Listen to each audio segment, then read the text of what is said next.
Recording in progress. I'd like to call this council meeting to order this afternoon. Thank you, everyone, for coming.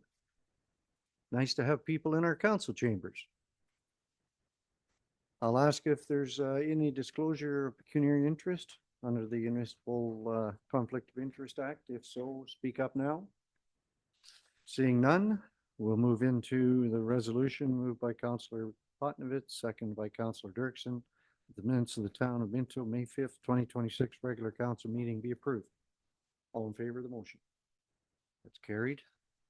Thank you. And now we're going to move right into the quarter revision. And on the quarter revision with Councillor Jeff Gunson and Councillor Ron Elliott. And I would ask, we have a resolution I should move by Councillor Gunson, seconded by Councillor Elliott, that the council of the town of Minto can convene into the quarter revision. All in favor? That's for everybody. That's carried. Thanks.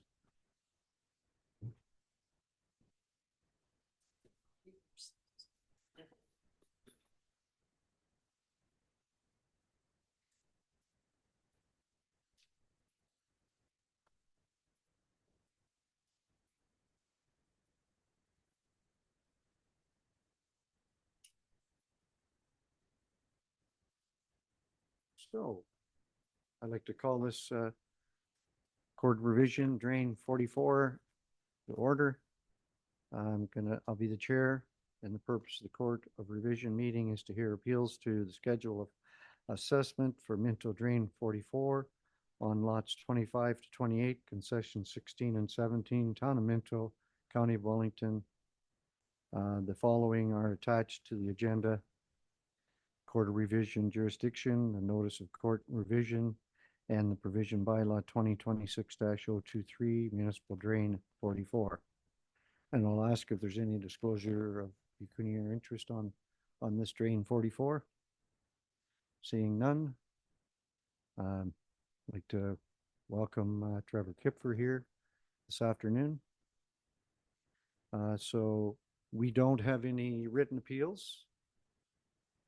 Through you, Chair Turton, that's correct. We did not receive any written appeals on regards to the drain 44. And there's no verbal appeals that you know of, Trevor, otherwise they'd be here, correct? All right, this is going to be very simple then. I'll ask if there's any comments from our engineer. Okay. So then I'll ask our treasurer to Thank you. So at this point in time, there will be no deliberations as there is no appeals. So the court of revision decision, I would put forward to you a motion that the town of Minto Court of Revision accepts the assessment for Minto drain 44 as presented. I would need a mover and a seconder for that. Councillor Gunson, thank you. Councillor Elliott, everybody understands the motion? Then I'll call the question. All in favor? That's carried. And I'm going to officially adjourn this court of revision for drain 44. Trevor, thank you for coming.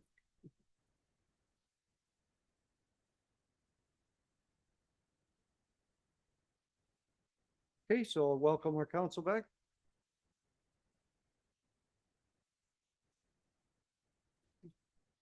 And our CAO.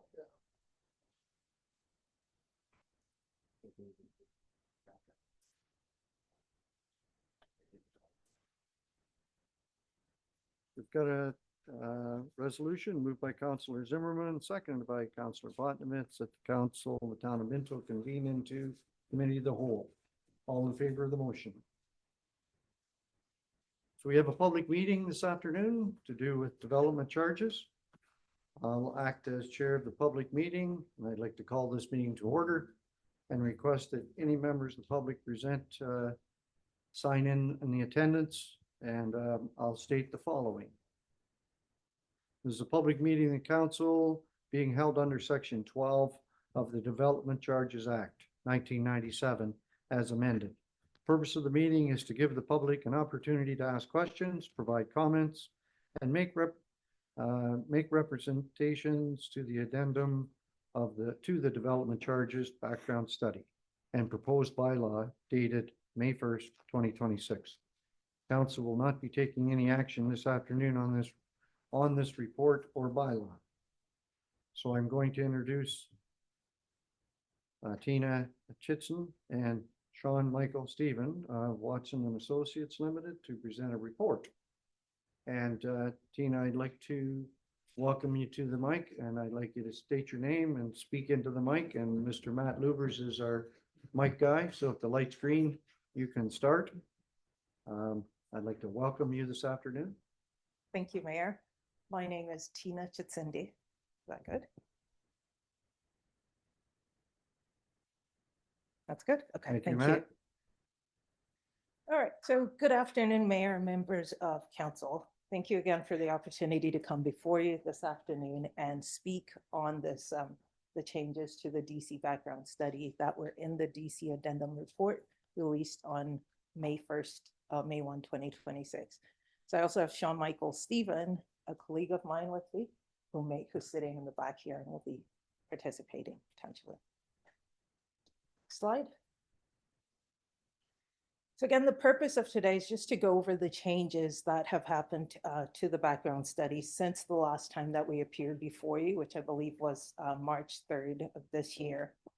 Following that meeting, we received some feedback and communication from different stakeholders, including members of the development industry, that raised some, provided some thoughts on different things in the study, and we went back and revisited some of the matters reviewed to refine what the findings of the studies are to make sure it is as accurate as possible. And then that feedback that we received led to refinements to the highway. So services related to highway, roads, capital program, as well as the water and wastewater capital programs, and the town's local service policy, which is proposed in the development charges background study. So that is provided as an addendum to the report. So like I said, we are reviewing those findings, the changes that have been made, and this also provides an opportunity to receive any additional comments before council gets to deliberate the bylaw potentially in early June. Next slide.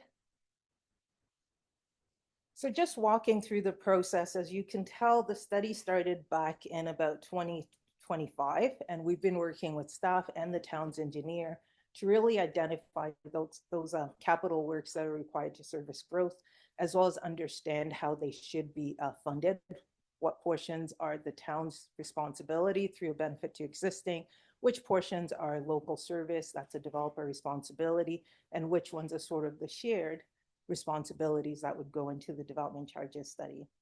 We initially released a report on February 5th, 2026, early this year, and then had a public meeting on March 3rd to talk about those findings. Like I said, through communication and comments received, we made some refinements, released those publicly on the town's website on May 1, 2026, and then scheduled, due to the volume of the changes, we thought it was we recommended, and we are having the second public meeting to receive any additional comments. The intent, I believe, based on the schedule, is that on June 2nd, council would then consider adopting that DC bylaw. Next slide. So again, just to recap, development charges are those fees that municipalities can impose to recover the costs associated with growth in a municipality. And the Development Charges Act, which is the enabling legislation, allows municipalities to impose these. It also provides a list of rules around how the charges are imposed. I'd also note that these costs in a development charges background study or development paid for through DCs, these are costs that are in addition to any of the costs that developers would in place. So for example, if they have any works internal to their subdivision, the developers would be taking care of those, like roads inside a subdivision, pipes, etc. And then the development charges would be in addition to that. Next slide, please. So the first area that was refined was related to services related to a highway. And in this area, the changes had to do with refinements to the capital program. So project names, updating those to ensure that when people read those, they're clear as to which segment's being referred to, that the description's easy to understand. We also refine the allocation of costs between the costs that benefit existing development, which is the responsibility of the town, the costs that are the responsibilities of developers through the local service policy, as well as the costs that would then be in the development charges background study.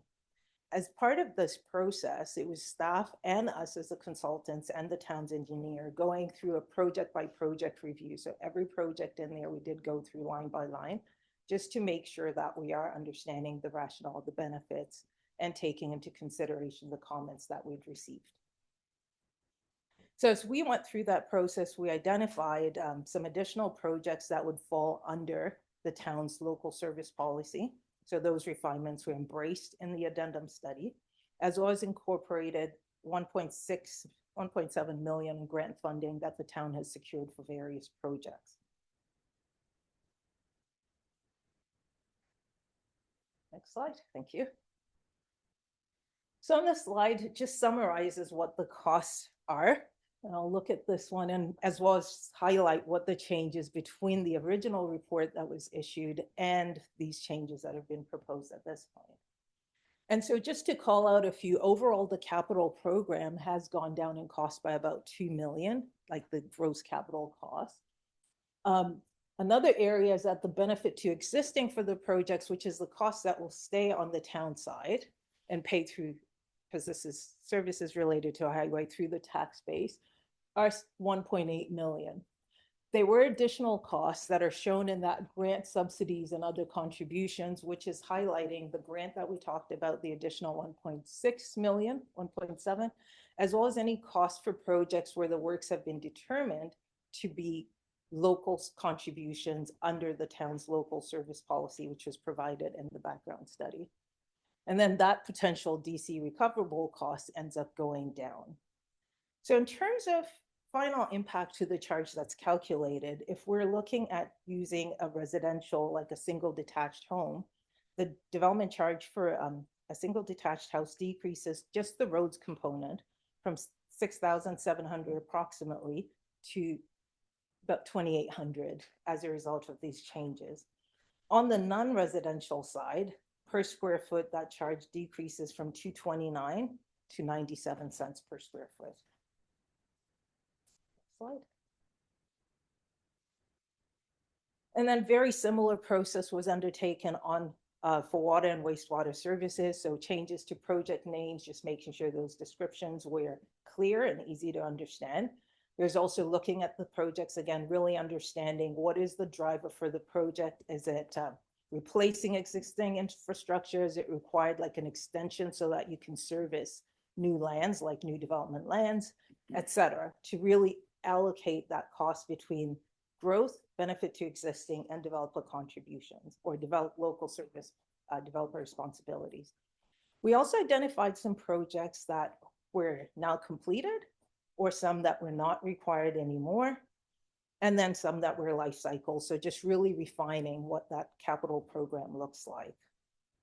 And then similar to roads, there were some projects that upon further review, they're actually meant to service certain developments and would be addressed through the local service policy and not through the DC. So next slide, please. So again, following that, we do summarize the cost change here. The gross cost went down by about 1.5 million. And if I just skip to the right, thank you. And then the grant subsidies and other contributions went up by a total of 1.2 million, with the DC recoverable costs decreasing by 2.6 million. And then overall, the impact, again, using a single family home, as an example, went down from 8,300 approximately to 7,000, a little over 7,000. And then on the non-res, there'll be a decrease from $2.95 a square foot to $2.50. Then just skipping forward to the next slide, we present similar information, but now for wastewater. And what we show again is that when we've made similar process, just really going through identifying who's responsible, what is the project, refining, taking in the comments from that we've received through that consultation process. And in the wastewater space, about 3.5 million in gross capital costs were also determined to be a direct developer responsibility under that draft local service policy. And then the residential single detached DC decreases from 5,600 to about 5,200, 5,200. Then on the non-res, it drops from $2 a square foot to $1.85 a square foot. I understand I've referred to the local service policy quite a bit through this discussion. So one thing I wanted to anchor is that it is something that municipalities have had, and your 2020 DC background study also had a local service policy in it. One thing that's changed is recent legislation, legislative changes last fall have really brought to the fore to say your local service policy needs to be very clear as to which costs are going to be part of a DC and which costs are developer responsibility. And anything that is going to be a developer responsibility for services that are where you charge DCs, it needs to be called out in that policy. So that required a very thorough, detailed review of that policy and resulted in some refinements and updates to that policy. As far as the changes that we've made since the February 5th background study that was presented on March 3rd, we've gone through and worked to clarify some of the language around which costs are direct developer responsibility versus DC. So for example, within the services related to a highway, we've called out that if there are intersection improvements that are required as a result of a traffic impact study saying they're required for a development, then those intersection improvements would be a direct developer responsibility. And then on wastewater, the policy is now refined to articulate that any extension of sewers external to the development but required for the development would also be a local service direct developer responsibility. Other changes were more administrative in nature, so more of just cleaning up any references to old documents that don't exist anymore, making any updates to documents that exist now, et cetera, just to make sure it's very updated and current. Okay, next slide. So here we present the charges that were calculated. Again, I've referred to most of them, and I'll just show that in the top table, we highlight what the costs are, what the various charges by type of development would be.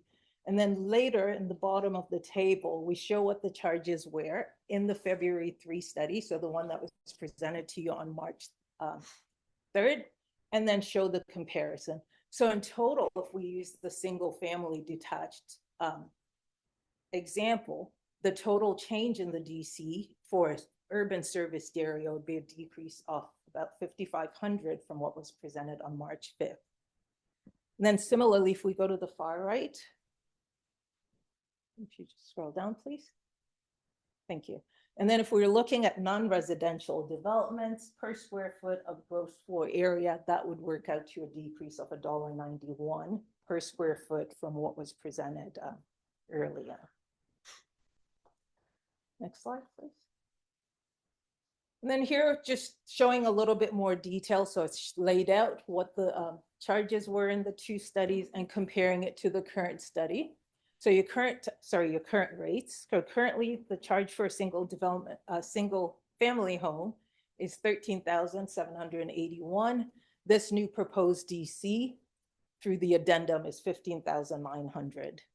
And then similarly, if we're looking at the non-res side, per square foot of GFA, current charges is $5.87 per square foot in total in the urban serviced area. And that would, the proposed is $5.58 per square foot.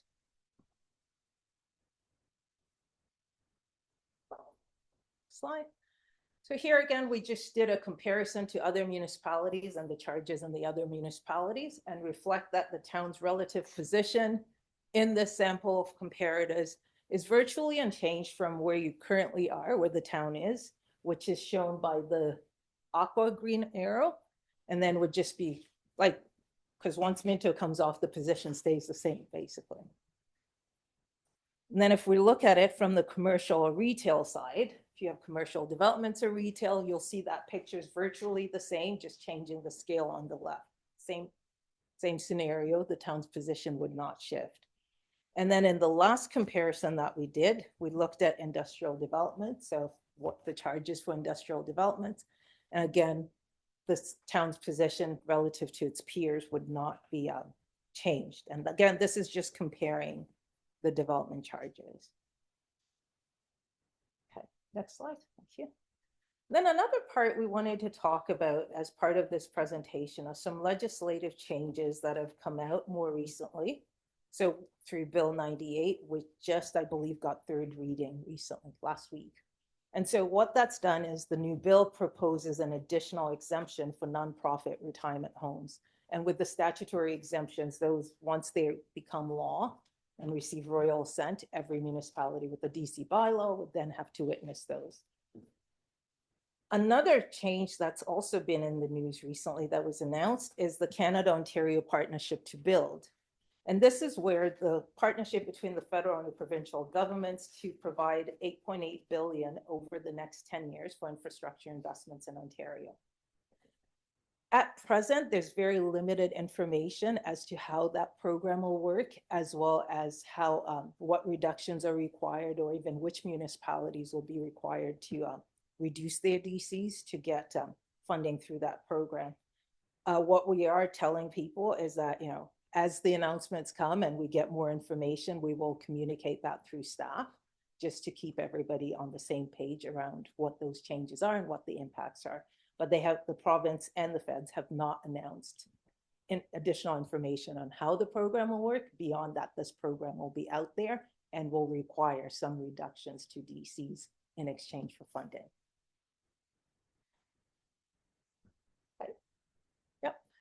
So almost at the end, in terms of next steps, so like I said, today our purpose is to receive comments from the public, and then we can take those comments, work through, refine as needed, refine the proposed bylaw as needed. We have received some additional communication on the addendum, and those questions were generally pretty technical in nature. We received that on, I believe it was Thursday afternoon before the long weekend. We are reviewing it and we're preparing a written response to those technical questions. So I just want to acknowledge it that we have received that communication. We are working through it to make sure that we address the comments that were provided. And if there are any further refinements required, we will make those and we'll communicate those. In terms of the current schedule as it stands, the intent is that on June 2nd, the bylaw would be presented for council's consideration. And then once that bylaw is, once council adopts the bylaw, the Development Charges Act requires that a notice be provided to the public. So typically in the newspaper, on the town's website, communicating that this bylaw has been passed, and this must happen within 20 days of bylaw passage. If the bylaw is not appealed, or sorry, then there's 40-day period that kicks in for bylaw appeal. So people could appeal that within 40 days. If it's not appealed, then a pamphlet needs to be put on the website that communicates like what the rates are, what the exemptions are, any of those policies associated with your development charges bylaw. So as I said, in summary, this addendum really presents more refinements to the study that was initially presented earlier this year. And with, again, that objective of making sure that the town can continue to recover the costs, the capital costs of growth-related infrastructure. And that concludes our presentation today, and I welcome any comments and feedback from the public. Thank you, Tina. Gord, is there anything you want to add? Treasurer Duff? Thank you, Mayor Turton. No, I think Tina has covered it very well. I think you've summarized about 100 hours of work, and so that's pretty good. Yeah, we're open to questions, of course, and Tina and Sonny Michael will try and address them. Some of them, if they're technical, may require some time to provide a proper response. Okay, thank you, Treasurer Duff. Is there questions? Councillor Elliott, go ahead. Yeah, I noticed that on part of that, it said they may take away 30 to 50% of our development charges, so we put together a bylaw. Actually, I heard they may even say no more development charges as a possibility. I heard that rumor through the radio and paper and such like. If that happens, the reason we do this is so we don't have to charge extra taxes to be able to build our sewers and build our water and have a fire hall or create a fire truck at no extra cost to our taxpayer. If they come in after we pass this bylaw and suggest anything like that, how are we going to recover that and what should we do? And how would that bylaw work then? Sorry, kind of a multi-question and maybe a tough one. Yeah, so through the chair, I think those are very interesting questions that are keeping a lot of people up at night right now in Sure. terms of trying to determine which direction the province will go regarding the DC regime and framework. It's hard to say at this point, right? You know, at least with this program that they've announced, the Canada-Ontario Partnership to build, they're saying they would provide funding in exchange. So the hope is that if they come in and they, let's say, completely remove DCs, then they would provide some funding because you'll still need to put in the infrastructure. But I think I always say until something is announced, it's really hard to predict or try to anticipate which direction they're going. There's always so many changes and there's been rapid change in that space in the last, I don't know, 4 or 5 years. So it's more of, you know, stay tuned and see what the rules will be that they put out and then adapt once those rules are announced. If I could. Yes, go ahead, Yeah, sir. so in order for my answer, this bylaw could become redundant on what decisions the government are making on our behalf. Potentially, yeah, but it's hard to say until they've announced that. If I may. Yep. So just- state your name, Oh, sorry, please. Sean Michael Stevens. thank you. So just to add to Tina's response there, so yeah, at any point, the province could always change the Development Charges Act or repeal it, and all development charge bylaws would become redundant. That's not what the province has signaled at this time. They've signaled potential reductions for priority municipalities, and so everything, you know, just that Tina said, I would agree with. The one addition I would say is that in response to your question about impacts on the town if they were to make those types of changes, the province did signal in their releases that the municipalities would need to share in the cost of funding those reductions in addition to the province as well as the federal government. So they did hint at all 3 levels of government sharing in that funding responsibility. So again, proof will be in what the legislative details say in their releases, but they did signal that there would be a municipal impact of those reductions. Thanks so much. Thanks, Mr. Mayor. Other questions?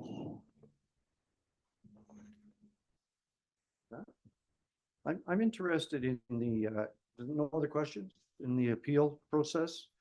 Can you walk us through that appeal? Like, I mean, that's likely the only thing that will stop us from moving this through. Moving this bylaw and make it a living document, and our new development charges will be this, this, and this. But through the appeal process, which has the potential to knock this off the tracks, if you will. Is that true? True or false? Integra? So unlike the appeals to some other processes like official plans, when the development charge bylaw is passed, even if it's under appeal, you still implement it as it is passed. And then once it goes to that appeal process, which depending on board timelines, availability could take, sometimes they come up quite quick, sometimes they take multiple years. When there is a decision, if at that point there is a decision or a settlement to reduce the charges, refunds would be owed then on that period that the bylaw was in place while under appeal, but it doesn't prevent you from going ahead and implementing it as it is passed. Understood. So when you look at our comparisons here for the municipal comparison, the single detached dwelling units, I mean, when you look at comparisons to other municipalities in our area, I mean, that's It's kind of what I look at. Are we high? Are we low? Are we in the middle? And looking at that chart, it looks like we are lower than most. That's on page 12. So I think that's a good thing. I mean, when you look at some of the ones way over on the left, like Barry.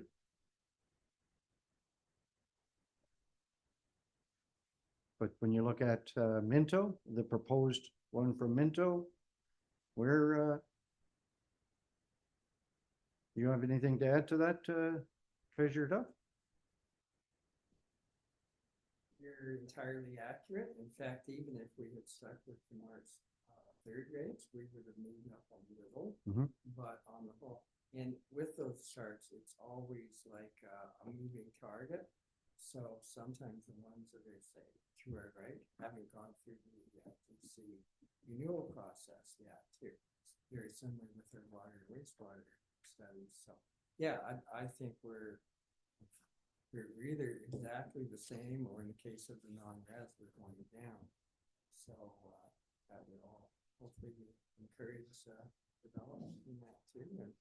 And the vast majority of what we're looking at is the single families. So I think, cost of houses today, it's a relatively minor change.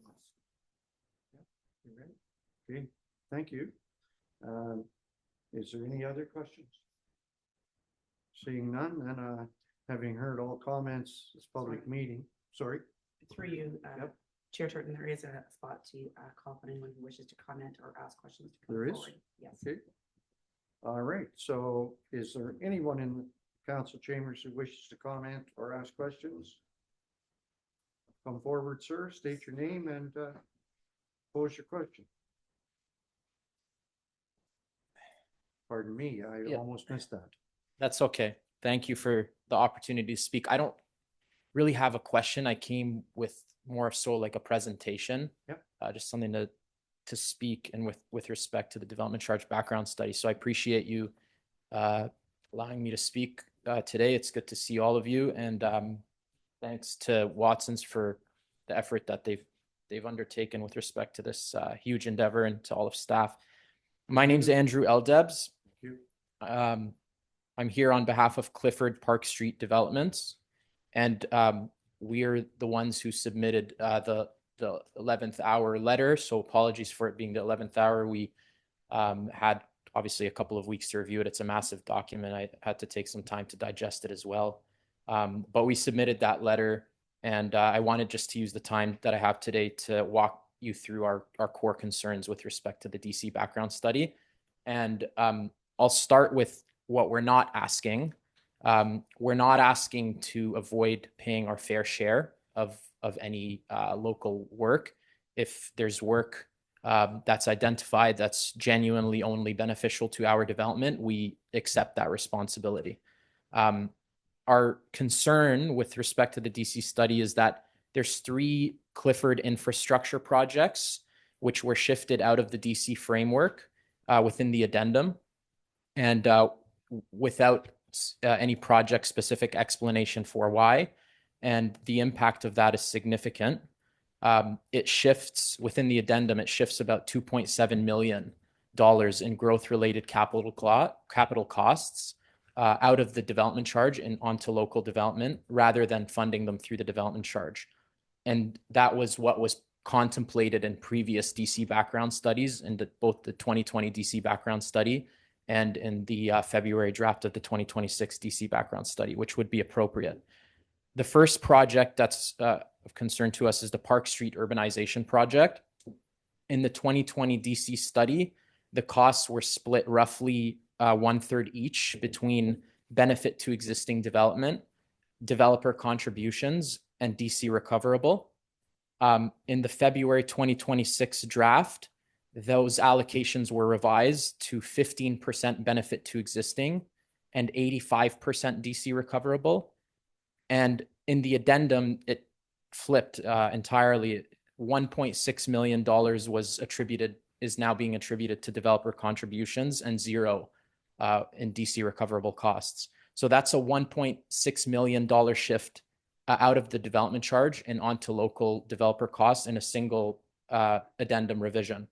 And the only reason that I've seen offered from my review is in the study is, I'm quoting, current project status and funding revisions, that the projects were reviewed based on current project status and funding responsibilities. And we don't believe that's a statutory explanation for the shifts that have been proposed in the addendum. The fact that a project or our project is now proceeding isn't sufficient to remove it from the development charge framework. The second project that I'm here to speak about is the Elora Street and Park Street intersection.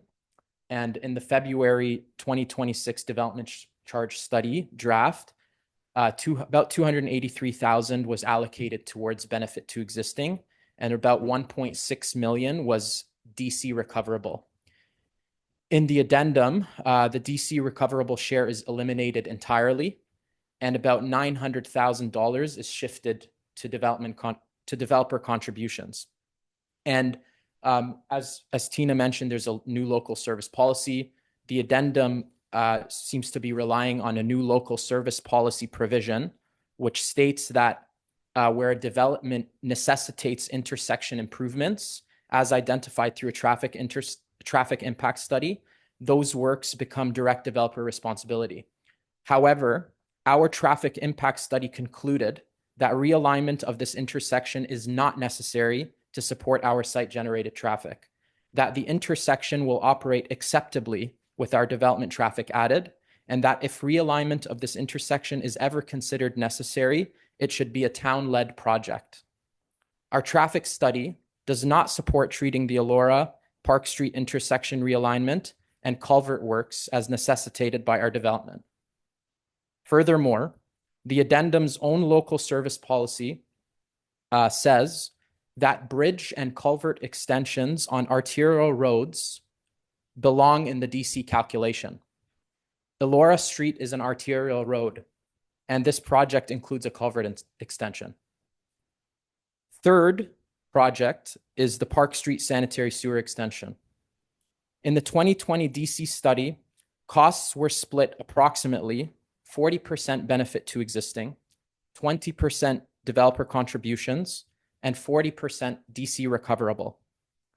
In the February 2026 study draft, it was 50% benefit to existing and 50% developer contributions. In the addendum, the full $161,000 is shifted to developer contributions, despite existing and future lots along Park Street directly benefiting from this extension. The addendum provides no statutory explanation for these shifts. The Development Charges Act requires a project-specific analysis demonstrating what portion benefits existing development, what portion is growth-related, and what portion is truly a local service. That analysis has not been provided. And comparable urbanization projects within Harriston and Palmerston remain substantially DC recoverable in the same table, with no explanation for why Park Street's treated differently. So if we have, what we're asking council to direct is one, to restore the Park Street urbanization project to the February 2026 allocations. Two is to restore the Elora Park Street intersection project to a DC recoverable allocation with a supportable benefit to existing deduction. Three is to restore benefit to existing and DC recoverable components for the Park Street sanitary sewer extension. And four is for the town's consultant to provide a written response with project-specific methodology before the bylaw is adopted. And I'm happy to answer any questions. I appreciate your time. Thank you, Andrew. Is there questions for Andrew? Any questions? So we have that, we have your concerns in a document. As Tina said, they came on Wednesday or Thursday last week. She hasn't had time to look through them. So I think we accept your document. And if there's no questions, I think we're gonna move along to the next phase. Thank you. Appreciate it. Well, thank you. Bye. Is there anybody else? Do you want to respond to any of that? Or will we take it away and, okay, Tina? So we will take it away and respond. Thank you. Okay, all right. So if there's no further questions, we're gonna move along here. Next item is, having heard all the comments, the public meeting is now closed.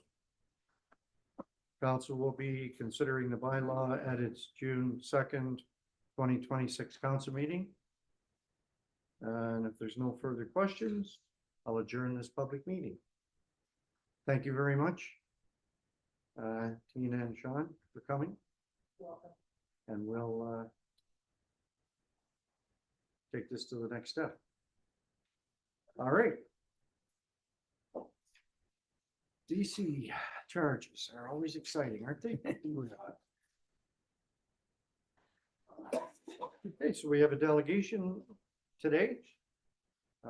Pro Wind Renewables, it's a wind and solar opportunity for Minto. I'd like to welcome Helmut Schneider. Present today. Welcome, Helmut. Thank you very much, Mr. Mayor and council members, for allowing us to introduce ourselves and the purpose for the development of renewable energy and what benefits it may bring to the township of Minto.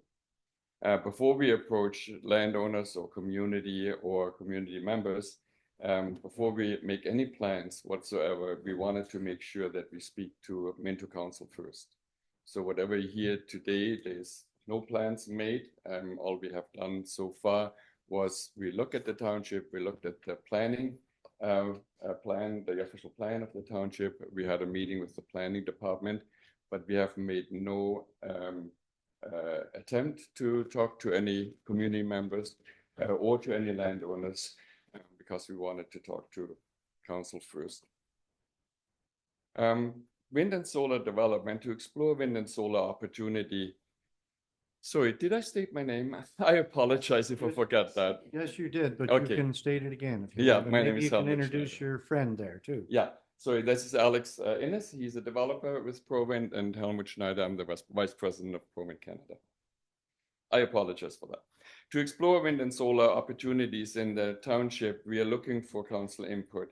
We're also looking for community engagement guidance, practical discussion, and future municipal support. What we are exploring is wind and solar development in the township. The reason for that is the ISO procurements that are ongoing currently. The ISO has stated clearly that there is new energy needed in the pipeline of Southwest Ontario. And the LT2 procurement and the LT3 and 4 and 5 procurement require new energy capacity to come online. That is the reason why we're exploring this. And we also want to take a look at local benefits. What we have done so far is we reviewed the possibilities. We drove through the township. We looked at the transmission line and the distribution lines. Again, we have not talked to any engineering company about these lines. We just have done desktop exploration to see if there's possibilities. We have met with municipal staff to discuss if there's any obvious roadblocks that we need to be aware of. We have identified community benefits and prepared a discussion framework for this. Why this early conversation matters. The renewable energy project only makes sense if it's approached carefully, openly, and with the local input right from the beginning. We know that energy is needed from the ISO procurement activity. The question is, should we build it here? Does it make sense to build it here? That's why we are coming to council first. At this stage, we want to understand whether the Minto sees value in exploring this opportunity for wind and solar development, what local concerns should be considered early on, what benefits would matter most to the municipality, to landowners, and to residents, how community information and consultation should be handled, and whether there is a responsible path forward before any project is advanced or developed. This approach gives the municipality a chance to help shape the discussion before landowners be reached, before public communication is happening, and before project design is done in any way, shape, or form. I want to introduce us as a company. We believe that we are experienced enough to deliver, but local enough to listen. We have an office in Ontario. We are working with the municipalities in other communities. We have actually built a project that I'm going to introduce to you in a moment, and that has community involvement. So we have had the experience, we have the experience to do this. We have approximately 200 team members in our company in Germany. We have a small contingent of about 5 team members here in Canada, in Ontario. So we have experience with community participation. Our community co-op experience shaped our approach, but it does not define the approach that a Minto project would take, but it gives us a practical lesson that we can bring to the table. Based on our experience with the community energy co-op, we believe that there may be opportunity to explore a community participation model. I believe that we actually have the only community participation wind farm in Canada. It's located in Oxford County in Woodstock, where 49% of the project belongs to the community. Some of the community members are local. They see the project, they benefit from that, they have invested, and they get benefits from that on a quarterly basis. 10% belongs to First Nations, and Prowind retains 40% in order to operate the project. So we have done this before. I want to show you on the next slide, there it is. On the next slide, this project in Oxford County, it has 10 turbines, has a total capacity of 18 megawatts. It was built in 2016 and has operated now for almost 10 years. The landowners are very satisfied with the way we work with them. They get good benefits from that. The local community gets benefits from that because we are employing local people. Our maintenance is done by people that live in Ontario. And during the construction, we employed almost 200 people to construct this wind farm. In the meantime, we are continuing to work with First Nations. We're paying bursaries to First Nations students as part of the benefit program. We also have developed a trail program in Oxford County that converted a swamp area into a very beneficial trail area and freshwater area together in partnership with the UTRCA. So far, we have paid almost $1 million into that project as a benefit over those 10 years. And the interesting part is that UTRCA was able to convert that to approximately $3.6 to $4 million in matching funds from provincial and federal sources. So UTRCA has been a great partner in this project. We are the main sponsor of that project. The path forward that we see is, number one, speak to the municipality, to staff, to the planning department. We want to, of course, the participation is completely voluntary for the landowners and for the municipality. We want to provide clear and public information to the members of the community, complete the required studies. Any studies that are required, we as a partner would fulfill and would pay for, of course, so there is no cost to the municipalities on that, and then build local benefits into any project that we are building, that we are constructing. On the next slide, there's a couple of areas that we focused on when we looked at the official plan. Those are areas that are highlighted in the shaded top right-hand and top left-hand side. And those are areas identified as secondary agricultural land because we want to stay as much as possible away from any prime agricultural land. On solar, we are required to do that. On wind, we are not required, but we are required to have agricultural impact studies done. But the ideal situation is to stay away from prime land if we can. Our areas that we are looking at, yeah, like I said, lower agricultural use intensity, existing and potential electrical infrastructure.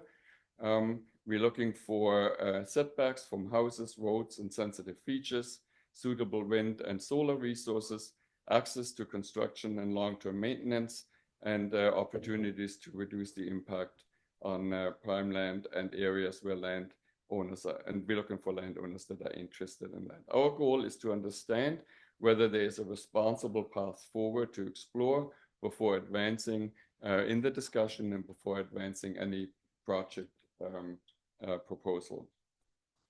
On the next slide, it points out one transmission line, 115 kilovolt transmission line, where the blue arrow is, and a 44 kilovolt distribution line where the orange area or arrow is.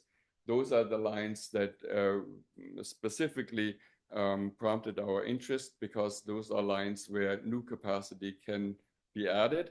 We did a preliminary just desktop review, and we see that on the 115 kilovolt line, there is a capacity of about 75 megawatts, and on the 44 kilovolt line, there is a capacity of 26 megawatts. Now, I would not know if that capacity is already planned for. You may have plans within your official planning for that capacity, but we would be adding capacity to those lines, which means that the opportunity for bringing more in industry or bringing things like that, data centers into the community would be increased by adding capacity to those lines. The next slide is a very high-level review of where the setbacks, or how the setbacks would look like in that parameter on the top left. So the red circled areas, outlined areas where wind turbines could potentially be built, because we do have the minimum setback of 550 meters from all housing structures or dwellings. Again, there's not a plan, it's just saying, is that even possible? There's so many other things that play into this one. This is just looking at the setback from existing structures and highways and so on. The next slide shows a small area that we also looked at, and there is an old landfill site in Palmerston, which could be potentially be a nice site for solar development. We did that in Woodstock, by the way. We had an old landfill site that was capped almost 100 years ago in Woodstock, Ontario, and we used that site to put solar on that site. We did not penetrate the ground, because again, on a landfill site, you don't want to penetrate the barriers. So we put all of the solar on ballasts. They are above ground and sitting on ballasts, and that has worked well for the last 7.5 years. Just again, we did not talk to anybody about this. It's just a possibility or an opportunity. I'm almost done. Just a couple more things here. The community benefits range from direct financial to indirect social benefits. And here we're talking about tax revenues. The company has always done that whenever something is built on a landowner's land, taxes generally increase, and the company is paying those increases in taxes for the land tax. And then there's employments for jobs in the Gunshill project in Woodstock, Ontario. We hired all of the local gravel, we hired local contractors, all of our sand, our road building, all of these things, we made sure that it was local developers that got the contracts for these projects. Then there's the infrastructure improvement. Some of the access roads need to be stabilized, and we are paying for that. The economic development during the construction and after the construction, the community support fund that I mentioned earlier that we have paid into over the last years, the environmental responsibility. I just noticed I made a mistake earlier. When I talked about the community fund, I inverted that, and I have to apologize and correct that. We contributed about $250,000, and they tripled it to $1 million, quadrupled it to $1 million. I sincerely apologize. As I read that, I said, okay, I made a mistake in that statement. You remember when I said it was 1 million times 4? No, it was 250,000 times 4, 2 million in that 10-year period. I correct myself. And then there's the revenue for the landowners. Of course, any landowner can either participate or choose not to participate. We will, of course, we have to fully honor and want to fully honor the choice of the landowners, the revenue for businesses, and then the affordability of energy. Right now, solar and wind energy is the lowest cost new capacity energy that you can build. It is cheaper than gas. It's definitely cheaper than any of the other energy sources that we can build. Second last slide. Our engagement strategy usually has 4 segments. We want to engage the municipality, the residents, the landowners, and the indigenous community. And it's usually going into 4 categories: the initial contact, then the information sharing, the interaction with those 4 segments in the community, and then the ongoing support for those segments. And the last slide here, it's a long process before any project could proceed. We are here in the first stage of the early pre-development stage, which is the discussion with the municipality. And then it's going through various stages depending on if the municipality sees a benefit for a project like that, into development stage, construction stage, and then the operation stage. From where we are right now into construction is usually a 3 to 4 year process. It could be accelerated depending on the need of the municipality and the need of the energy that's needed, but it is a long process. It's not come here, do something, ask some question, and try to build something immediately. We are here for the long game, and that's what we want to present to council today. The last slide here is questions. What would help to build trust in this process? What should a meaningful community consultation look like in Minto? Those are the things we're exploring. What local concerns should be addressed early? How can we best support municipal staff and council through the review process? And what process should we follow in the future to receive municipal support if it's requested at a future time? Today's request is just to gain some guidance and on the right way to proceed. I do have 2 handouts. If I could ask Alex to hand one to the CAO and one maybe to the mayor. One copy also has been left with the planning department. This is just a reminder of what I talked about in case there's any more questions. And that concludes my presentation, and I'm glad to answer any questions you may have. Okay, thank you, Helmut. Obviously, I'm sure there's some questions here. Any questions for Helmut? Councillor Botnovich, go ahead. Yes, through you, Mayor. I like the fact that you were going to involve the public in the process here. You can explain more about what that entails. Like, you're going to have public meetings in different areas of the town. I think it's very important to do that. In my past life, I dealt with some wind turbine issues, and I think they signed everybody up first, no sites located, and then the public remain aware.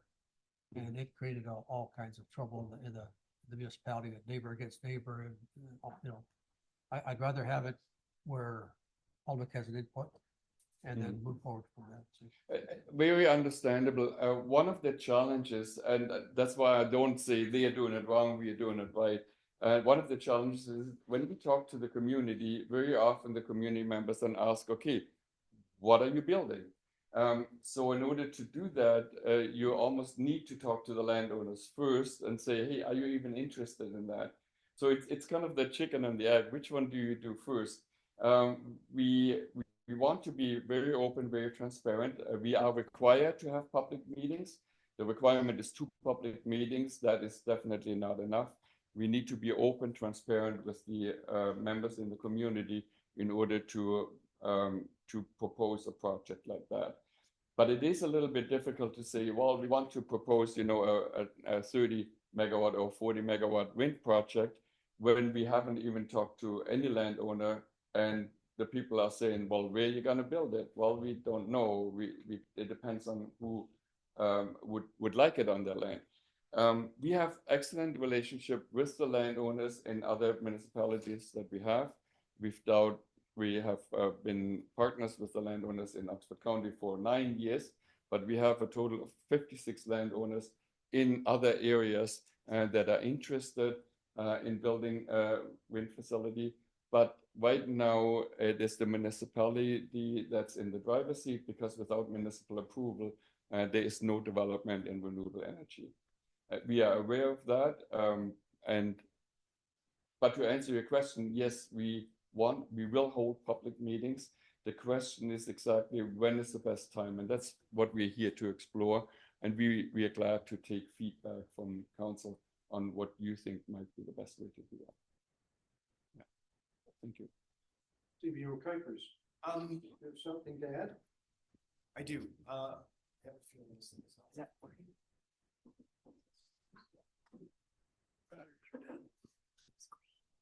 Sorry, just as a follow-up to Councillor Bodnuitz's comments, things have changed over the years since the big last swing for both solar and wind installations. The Green Energy Act is being repealed. The Green Energy Act basically overrode pretty much all, if not all, municipal input. Overruled our zoning bylaws, official plans. With that being repealed, things again have drastically changed. Any solar or wind development will require an official plan amendment as well as rezoning. So there will be the mandatory public meetings for those planning applications. My suggestion to Helmut would be to reach out to the public in addition to those. Things have, by the time the official plan and rezoning applications happen, a lot of other things need to happen. But those applications will be specific to properties. So the properties will need to be secured. Obviously, development plans will need to be in place. But that takes a lot of time, takes a lot of resources. And if you don't know what the neighbors' input would be, if they have any concerns, by the time we hit the OPA and rezoning applications, things have gone like way far down the road. So my suggestion would be definitely prior to making those applications to hold a public meeting or an open house on behalf of the developer, just to explain to the local residents what the proposal is. Mm-hmm. And that you're absolutely correct. So one of the things, in order to even participate in the procurement process, we have to have a municipality that's saying, okay, we do want a renewable energy development in our municipality, and we have selected 1, 2, 3, whatever developers that we want to work with. And that's called the municipal support resolution. That resolution does not force any of the other bylaw changes, whatever. The municipality is completely free to make those decisions as they go, as the process progresses. What the municipality is saying through the municipal support resolution is that we will address these things in good faith. If a developer does not meet the requirements of the municipality, even after a support resolution is given, you have absolutely no obligation to provide the bylaw changes and the zoning changes and all the things that need to happen. All it is saying is that, yeah, we want renewable energy in our municipality. And that is a big decision to make, because we have never had a municipality where we did not have a contingent of people that are in opposition to that. That is a normal process. We know about that. We're glad to walk through that process, but it does take the municipality to make a decision eventually at a certain time in the future. Of course, you want to see, okay, where are you going to build it? How many you're going to build? How big is it and all that before you provide a municipal support resolution. So it's a bit of a process where, yeah, you give and take, you make some plans, you talk to landowners, and then you come to the municipality. The municipality might require 10, 12 different reports that we need to deliver. The municipality has the option to review those reports and then either say, yeah, we are supporting a project in our municipality, or we do not support a project. Go ahead, Councillor Potovitz. Thank you, Terry, for clearing that up with the repealing of the Energy Act. That cleared up a lot of things. Just one question on the, which way would you be focusing more with wind or solar installations? I think both are interesting to us. We have in Woodstock, for instance, we have an 80 megawatt wind farm. We also are partners together with the co-op that I mentioned before in 5 solar projects. So both are beneficial and interesting. Solar has a big restriction right now. It cannot be on prime farmland, no matter the municipality could not approve that. We could not ask for that approval. That's impossible. Right now, there is a moratorium of solar on prime farmland. With wind, it's different because the footprint is very small on wind. Wind turbine, including the access roads, takes significantly less than 1 acre. Complete access road, pad mount, transformer, the foundation, everything. So the government is saying right now you need to have an agricultural impact assessment done to make sure that you don't use or that you have considered non-prime farmland for that. I would say both. Wind gives you greater capacity. It would take to build, for instance, a 20 megawatt wind farm. You would use a total of about 18 acres. In solar, that would probably be about 200 acres of land. So it takes a lot more land. But there's land in your community that may benefit from solar, such as agrivoltaics, where you can still have grazing going on, but the voltaics provide greater benefits to the landowner. Councillor Elliott, go ahead. In the past, in our local neighbors and stuff, there was an attempt to put up wind places, but there was a lot of negativity towards it. Whether they're myths or truths or something about killing birds, cancer causing, all kinds of different reasons why it's dangerous to have a wind farm. Are these all myths, or is it fact, or how would you go about proving to people that this is safe or not safe? Yeah, we have put together a document of questions that we receive from communities, and we have them in 3 categories. There's one category where we say, okay, we are not the experts of that, but it has been researched, and peer-reviewed research is giving you this answer, and we can display that. These are answers that either the government of Canada has done a large study, Ontario has done a large study, about health concerns on wind turbines, and that study it's been published, so it's available. Anybody can look at it and read it. The second category is questions that are true myths. Like, for instance, when somebody is saying that the wind turbines interfere with the radio equipment in agricultural equipment. There is a good set of questions that are true, have been dismissed as no, that's just not true.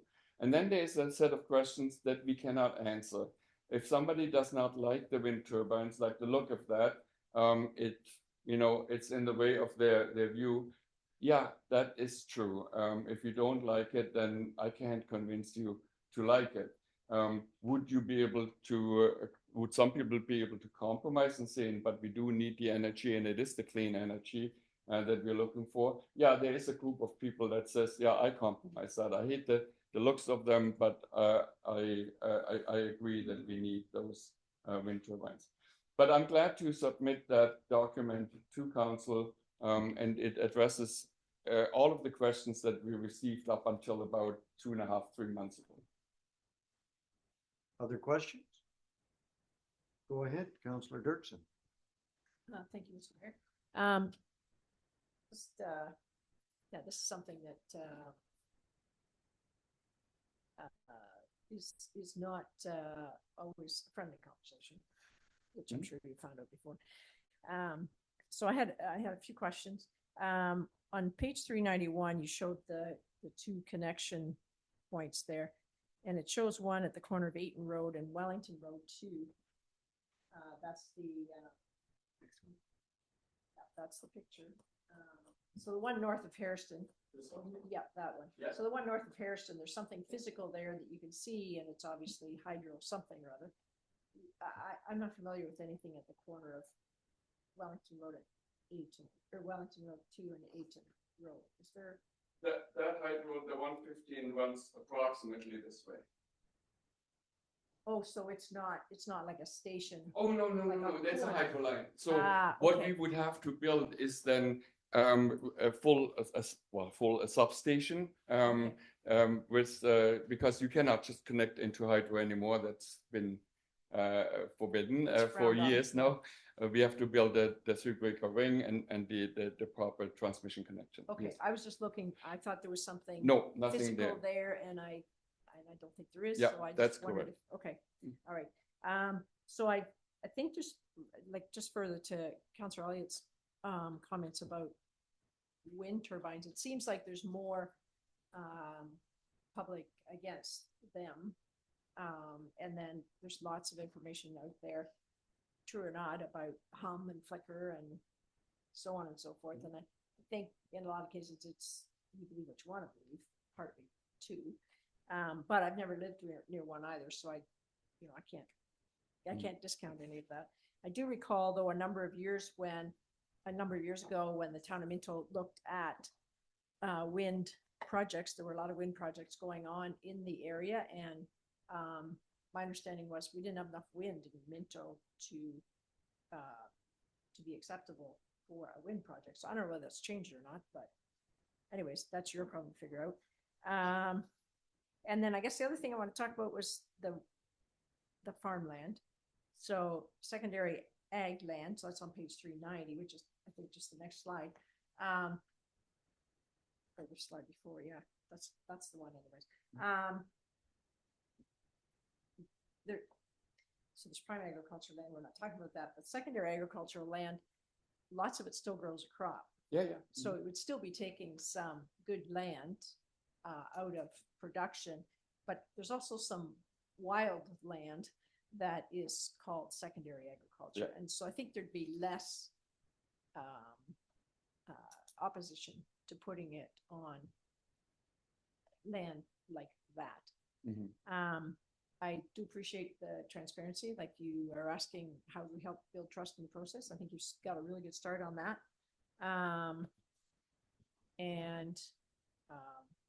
Yeah, I think that's all the notes that I had. Yeah, and you're absolutely correct. When you look at this land, this is not all uniform exactly the same. There's pockets in there that is land that there's actually some pockets in there. There's nothing growing on there, and then there's other pockets where there is a crop even on secondary land. So we would have to look at that and see. I'm less I have different concerns than you. I'm less concerned on wind than on solar. We know solar takes up a lot of land. So a landfill site is ideal because you can't even put a shovel into the ground, right? You want it capped, you want it exactly the way it is. You don't want to disturb that land. So solar is an opportunity to gain revenue from that land for the landowner, for the taxes and so on and so on. Whereas on there's pockets, and we looked at actually pockets in this area. I think it's about here and about here, where there's nothing growing. It's shrubland. That's probably, we don't know. It's probably or it could be swamp, and then we couldn't build anything in there anyway. We just don't know. We haven't done any of those intense studies in the individual lands. But it is a very good suggestion to, if we ever go there, to look at land that is less valuable, even within the secondary area. That makes 100% sense. I think that would make the whole idea more palatable, yeah, for sure. And then you asked about the wind, if I can quickly address that. We have only done a wind study on what we call a wind atlas, which is a worldwide cover where you see different wind speeds. And you're right, it's not the greatest wind. We have 7.6 meters per second wind speed in Oxford County, where we have our other wind farm. Here, the first review gave us about 6.4. We've since done a second review, but we have not done any measurements because we wanted to make sure that you're informed of anything that we would do. So we're sitting at about 6.7 meters per second, which is not the greatest, but it's not bad. I think it's feasible. What we would have to do if we ever get to that point is we would put a LiDAR cube. LiDAR cube is no bigger, a little bit bigger than this podium, but it measures the wind speed at every interval up to 220 meters.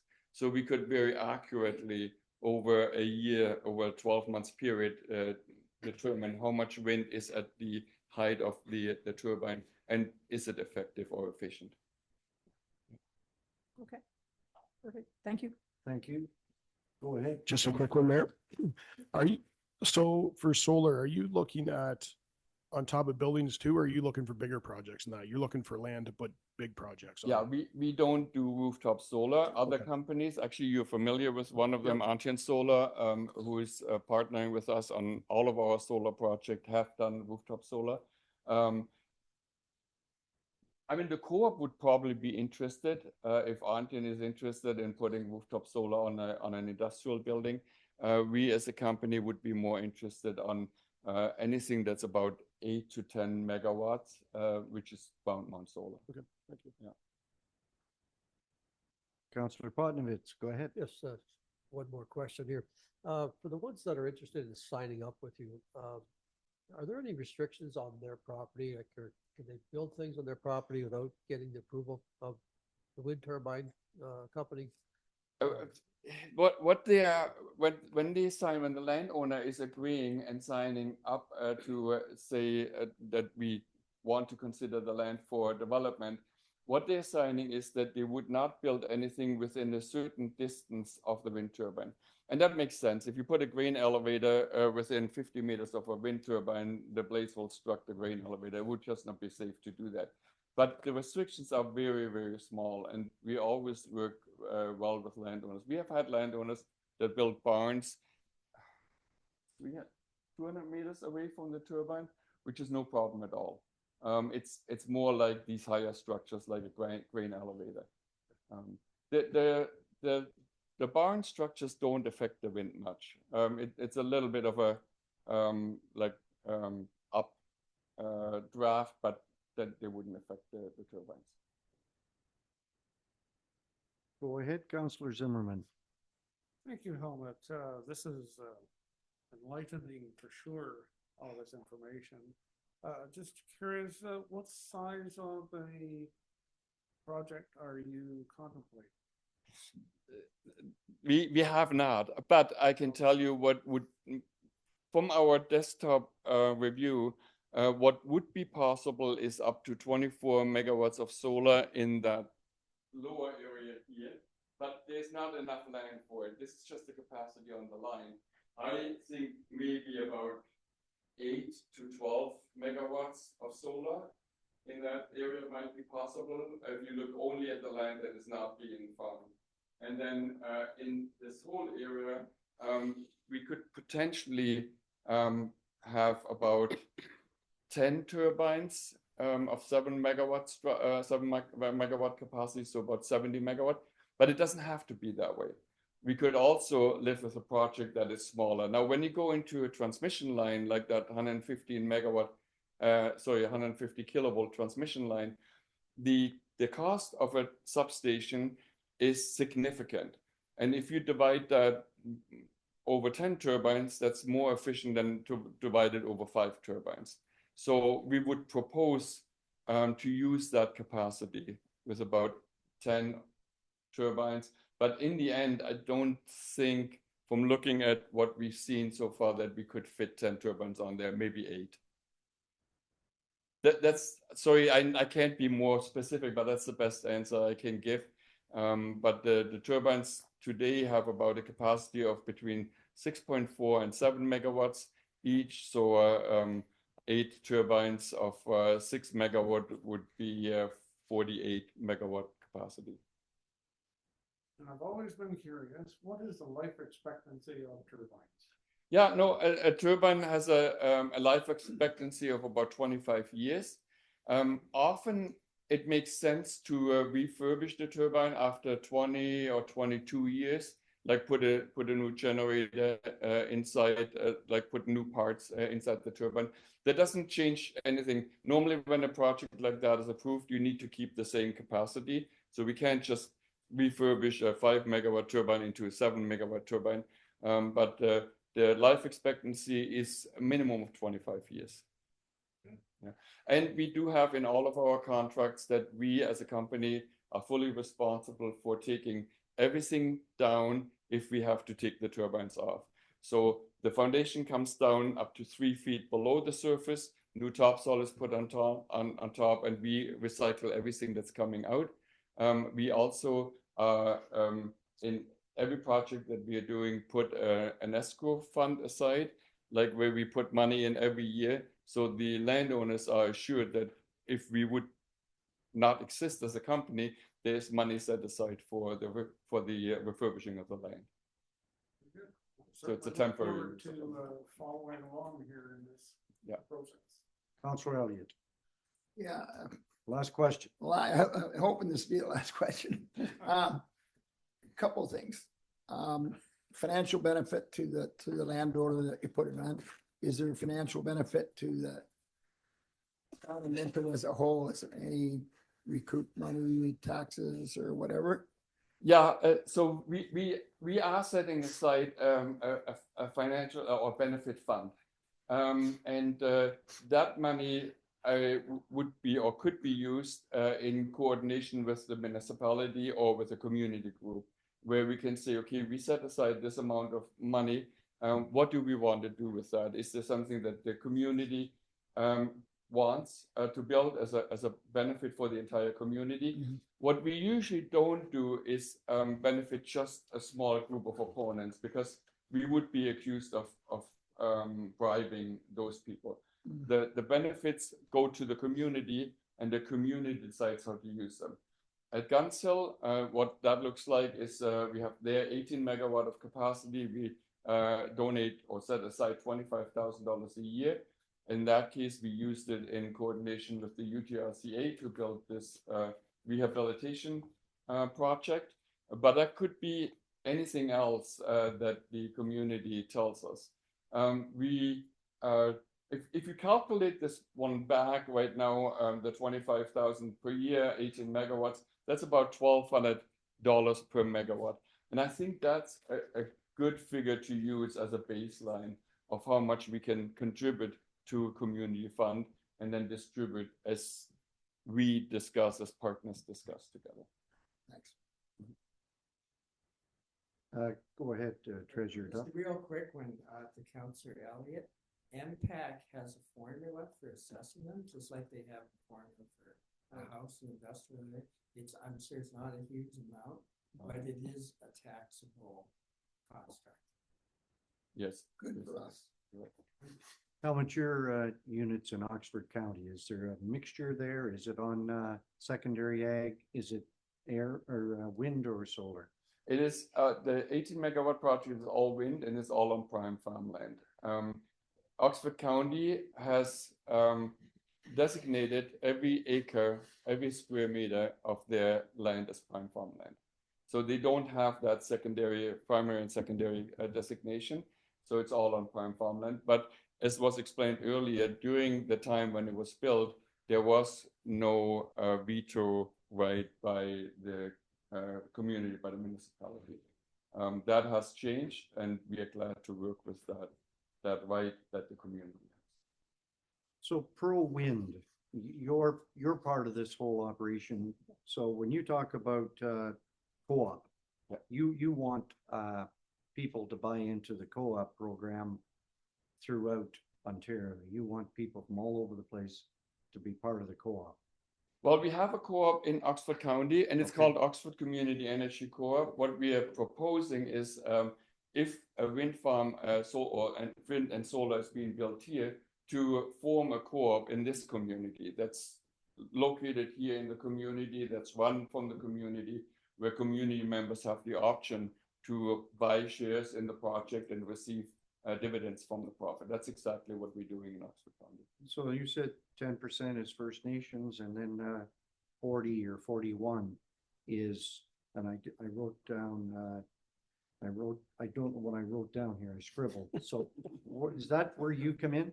That's where we had in Oxford County, 10% First Nations, 49% for the community or community fund, and 40% we retained as co-op. That worked well there. That doesn't work anymore because the government has stipulated that First Nations have to have a greater share. In many cases, 50%. But then what we could envision is that ProWind and the co-op share the remaining 50%, half and half. We do need to, as ProWind, we need to retain a certain ownership, and we have the majority of the voting shares. We are required to do that, otherwise the bank would never finance the project, because our company's financial strength is the backing for the financing of the project. But the benefits can be shared and are shared in Oxford County the way I described it, and we envision the same, something similar in Minto Township. Other questions? How do we go forward? I would like to see if it was possible for us to make another presentation, let's say in 2 months, because that gives the municipality, that gives the council the opportunity to think more about that. If you suggest that we have a public meeting before that, we are glad to do so. Or we could say, let's wait, let's think about this one, and then we'll make another delegation in a couple of months through the proper channels as we did here, and then decide from there, is this something that the municipality wants to say, okay, let's go to the next step. We're not expecting a full commitment. That is later. You need to see us perform first. You need to see how we work and how we work with the municipality before you want to make a support resolution. So we're not pushing that, but the next step would be another presentation, if that's okay. Mr. Bergman, can you help us on this? I know that 2 months from now, we're right in the heart of July. Okay. We semi-recess. Yeah, what would be a better timing for that? So I'm going to suggest that you deal with our CAO. Yeah. You guys can exchange numbers, cards, and you can discuss it with Helmut and then bring something back to us. I'm glad to do so. And if there's any questions from staff, from planning, or from the CEO, please send them to us. We will bring that information then back to the meeting. One last question. I mean, every time you talk about solar, we hear fire department. Solar? Our fire service. Fires, especially in turbines that are 200 feet up. If there's a fire, what happens? Or say the solar panels get on fire, what happens? I mean, it seems to be an issue. No? Sorry, I might be ignorant. I haven't heard of that Okay. issue. Now, if you go online, yeah, you do see that Sure. there has been a turbine. But if a turbine would catch on fire, the fire department does nothing but secure the area. Yep. Because there's way too dangerous to go up there. But it's extremely rare. Bonfires are so much more frequent, and even they are rare than a turbine fire.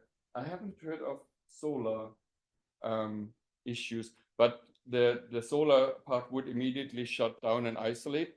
So then the fire department could extinguish it if that were ever to happen. Okay. But thank you for your questions. No, thank you for coming. We appreciate it, and good luck in your endeavors. And you and our CAO can. I will contact you through plan the online something. service. Yeah. All Thank you right. so much. I feel that I took more of my time than I was allowed to, but That was I my apologize. fault. Okay. So thank you very much. If you fellas want to leave, that's okay. Now's a good time. Okay. Thank you. Thank you. Bye-bye. So we're still okay, Annalisa? So through you, Mayor Turton, as you can hear, there's a lot of noise going on up there.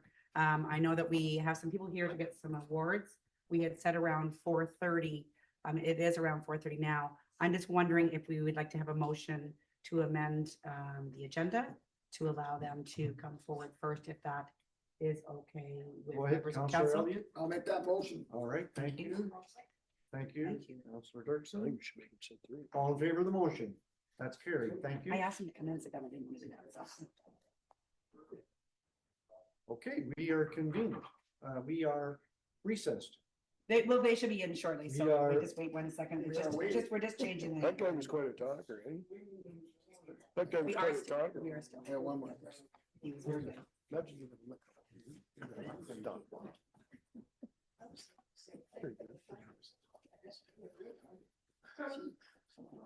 Oh.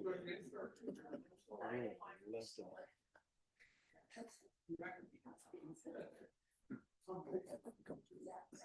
I heard it.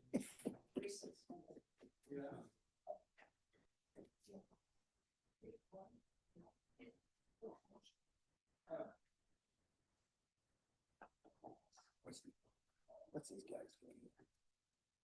Well, these guys are, they went. Wait a minute, eh? Got a question?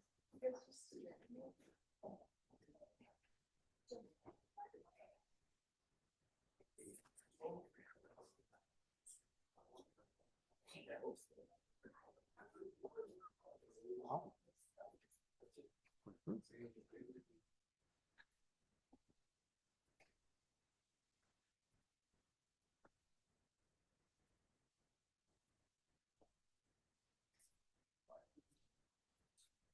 Do you know any of these kids? I don't feel them.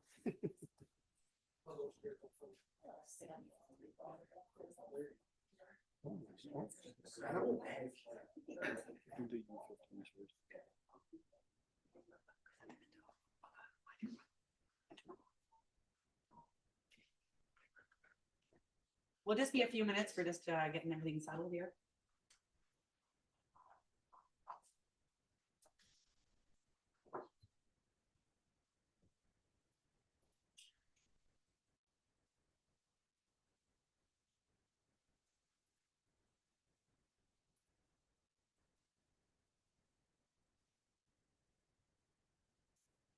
Think they record.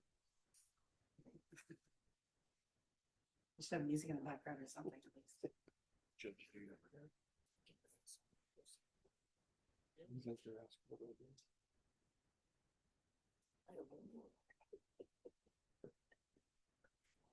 I thought Judy was gonna say she was on there. What's that? I thought Judy was gonna say she was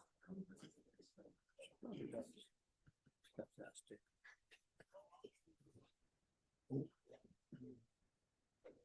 What do you say? Should ask. Yeah. Dirty. Did you want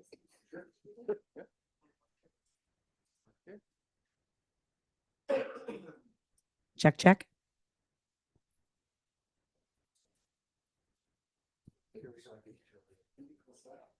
Here we go.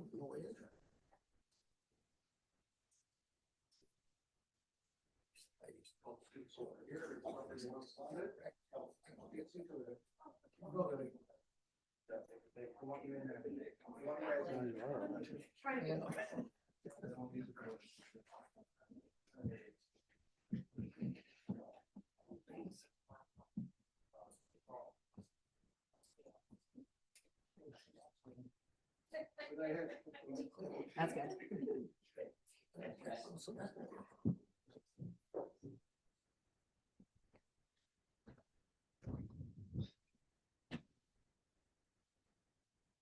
So welcome, everyone.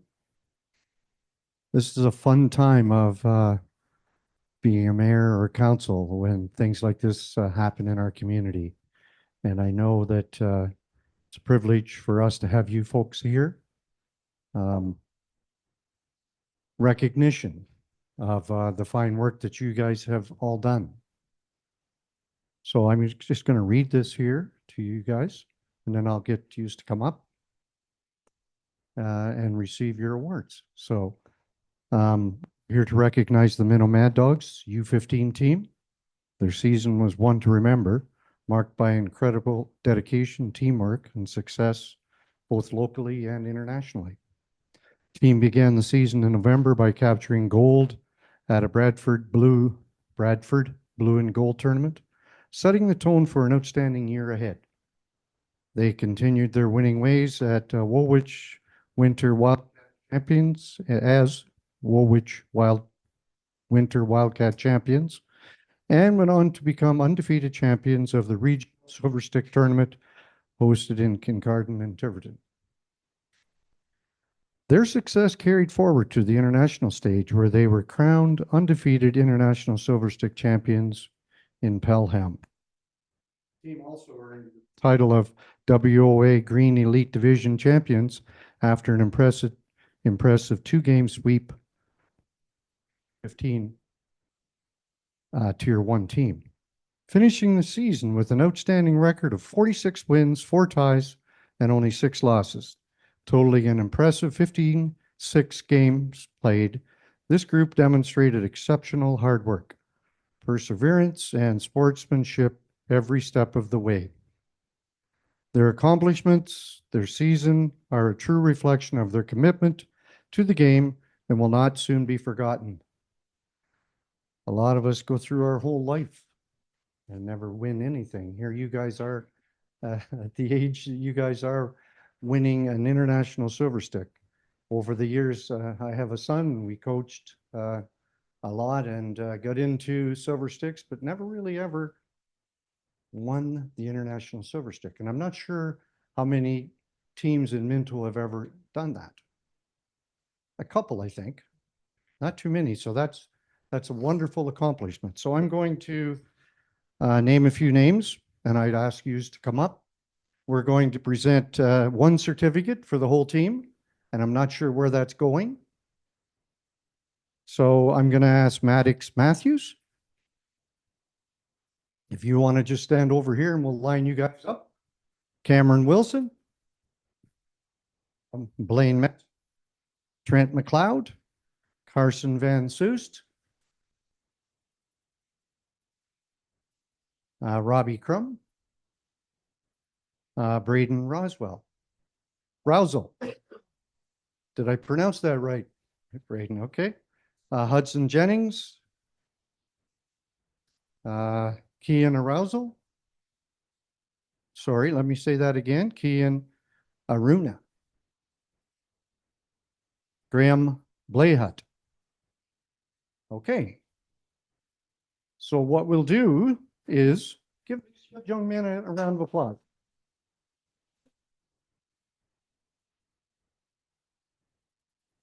So on the other side of a good team, we got the coaching. Did I miss a name? No, Duncan was our AP for the year. So Okay, Duncan. filling in, yeah. I apologize for not having you up here with these guys, but you are now. So we have a head coach, Nick Jennings. Nick, you can stand on this side if you don't mind. And we've got Matt Metzger. We have Logan Jennings and Stacy Jennings.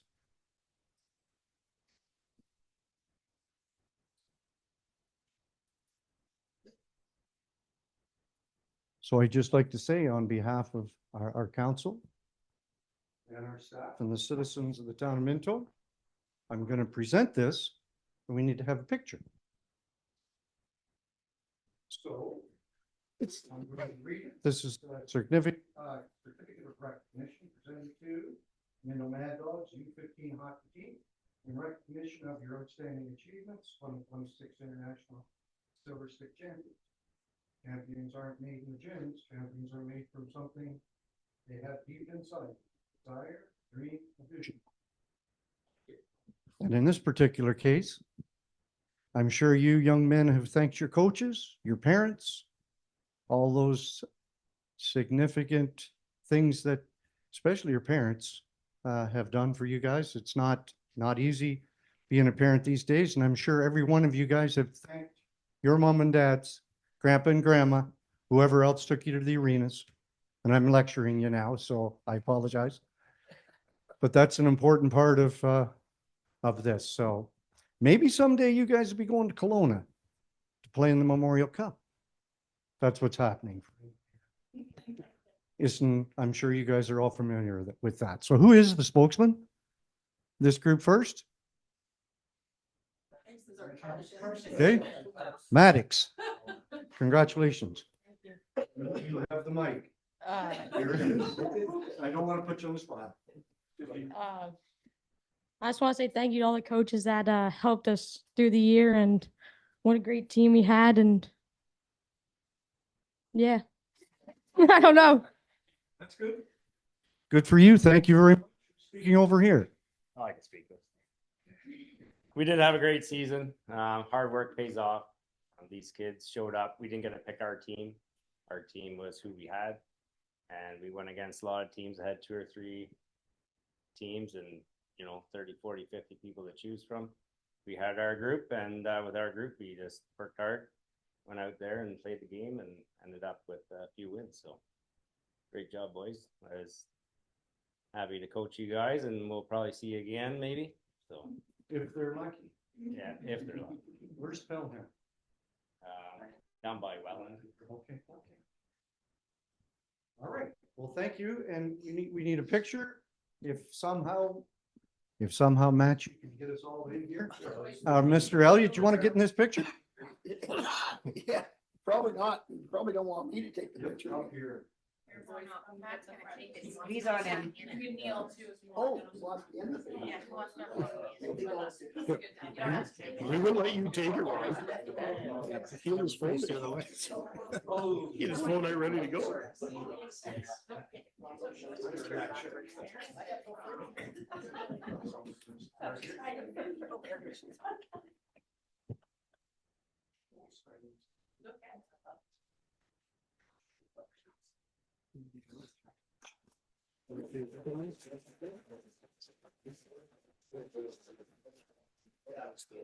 So again, congratulations in 2025, 26, 26, 27. And thank you for taking the time to come today. We really appreciate it. You're very welcome.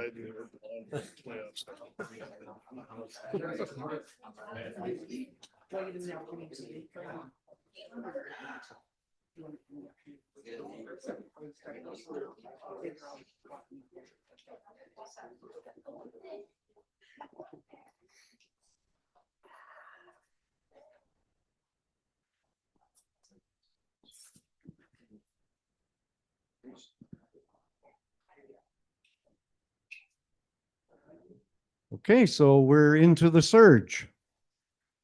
U13A. How was it?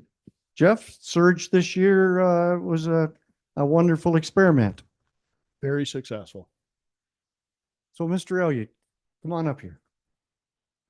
So we're also here to recognize the Southeast Surge U13A team for winning the OHF championship last month. OHF. They started their season strong and won the Milton Halloween Havoc tournament with a record of 5-0. They also won a regional Silver Stick tournament in Brampton and were international Silver Stick tournament finalists in Port Huron. The team entered the tournament as WA League finalists. They won their semifinal game in overtime and then brought their A game in the finals, defeating the team from Sarnia by a final score of 10-4. 10-4. They were consistently ranked in the top 12 out of 137 U13A teams in Ontario and finished with an overall record 52 wins, 17 losses, and 2 ties. There are 3 players here tonight and 2 coaches from Minto on the team, and here with us today are Carter Wick, Ryder Gunson, Hayden Wessendorf, and we have Bella Hill and Jeff Gunson. You want me to come up there? Yeah, certainly. Yeah, Jeff. Get up here, Mr. Gunson. Bella, congratulations.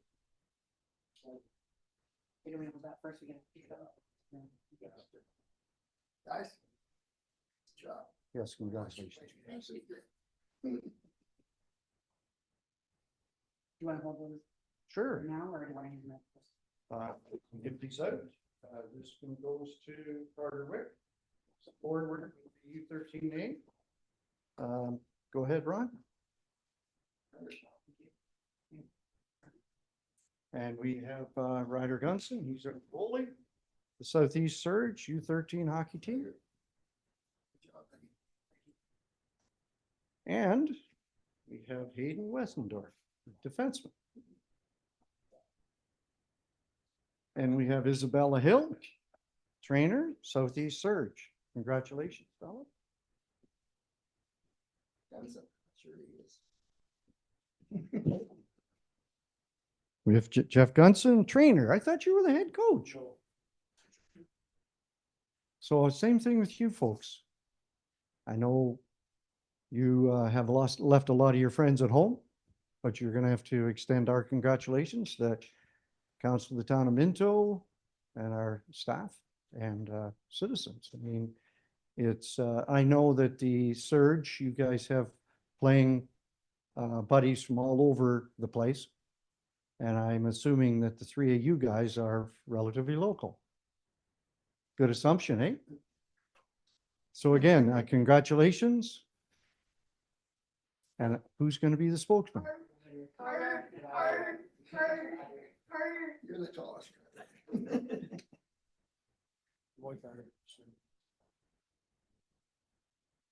I just want to thank my parents and the coaches and Ryder's parents and Hayden's parents. Well done. Thank you. Bella, who has rank here? You or the trainer? Thanks, everybody. So I want to thank the mayor and the council and Matt and staff. So they all have the same hair colors. So the whole team dyed their hair blonde when playoffs started. Starting to grow out now, which is good. But I've had these three young guys since they started playing hockey, and they've produced some good hockey skill, and now they're champions. And I've talked about the OHF championship here, and it's probably the biggest tournament to win of that age group in Ontario. So it's Mayor Turton mentioned the Memorial Cup. So this would be the Memorial Cup for this age group. So it's the champions from 4 different leagues and the host team. We were fortunate enough to be the host team, and I don't know how many times the host team has actually won the tournament. So it's pretty impressive that you throw your name in July, hope to get the tournament, and you hope to be successful. We were hoping to be like maybe 500 and just not lose every game. And then when we end up winning, it was pretty special. So congratulations to you guys and the whole team. And it was a really good year, and I look forward to next year. Thank you. I'd like to ask Councillor Elliott to say a word or two. Yeah, I was lucky enough to come and watch you guys play a few games, and man, you stood out. All three of you guys were a big reason why we won, and or we win. I guess Town of Minto should be proud. That's counted as we. Thank you for participating, and next year's are going to be better and better and better. You can see it. Thanks. All right, we'll go for a quick picture.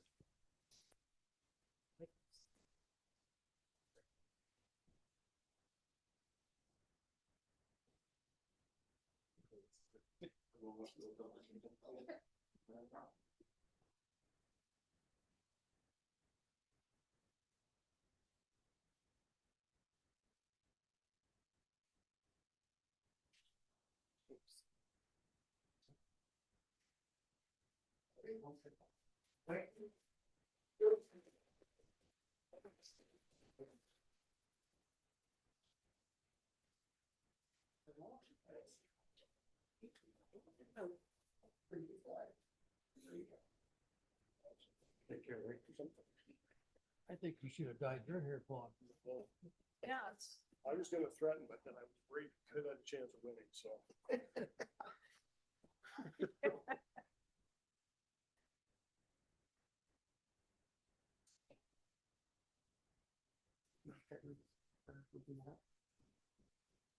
Yes, thank you very much. You're going to Leave it open for- We're at open forum, and we don't have anybody speaking or anything today, so I'm going to go on to correspondence. We have a motion moved by Councillor Elliott, seconded by Councillor Dirksen. The council receives the correspondence as information. Got a few items here on the agenda. Is there anything that anyone wants to talk about, have pulled out? I'm not sure, Councillor Potnovitz, if there's any here through the Conservation Authority, or is there anything that you want to discuss in reference to that? Nothing at this time. We have a meeting tomorrow night. Okay. Conservation Authority, so probably have more updates for them. Okay. All in favor of the correspondence as received? It's carried. Thank you. We're moving into staff reports. I'm going to pass the chair over to Councillor Elliott. Thank you, Mayor Turton. Appreciate it. Now I'm going to just turn it over to Matthew Lubers. He's got the Parks and Sports Field Review. Go ahead, Matt. Thanks, Councillor Elliott. So the report before you today is about a review of all of our sports fields. So we have several ball diamonds and soccer pitches that we maintain, and we have seen a dramatic increase in demand for most of them in the past few years. With increased demand, we want to ensure we care for them in a way that will make the usage safe and sustainable. So in the report, Part A contains the work to be completed with the help of MGA and Hill Design Studio, with Part B containing recommendations and deliverables. If council approves, the work would be completed this summer and funded through currently uncommitted funds in our recreation reserves.